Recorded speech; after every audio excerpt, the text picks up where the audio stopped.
Three, what I think are kind of simple, common sense steps towards building new housing. First is that we need to revisit our regulatory framework, such as the California Environmental Quality Act, not to eviscerate it, but to make modifications where it makes sense so we can reduce building costs in order to reduce housing costs. If we can't reduce building costs, we simply cannot reduce housing costs. Some developers I know have told me, developers who work in California and also other states, they've told me that in some areas of California, building costs can actually be twice as high as they are in neighboring states such as Arizona and Nevada. Another issue is that we need to facilitate building in areas where land is somewhat more affordable.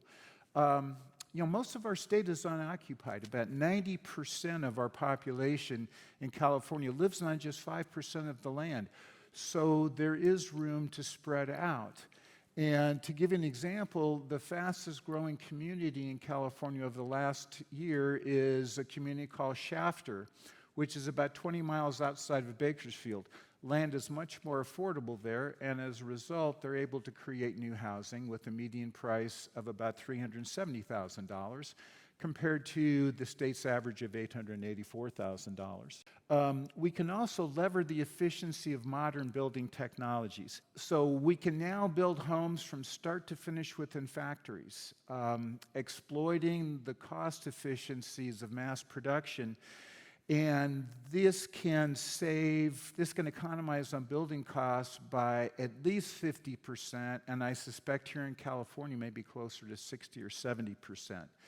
And my estimates suggest that we can create housing at about $250,000, perhaps less than that, provided we're building not so close to the coast where land is just extremely valuable and expensive.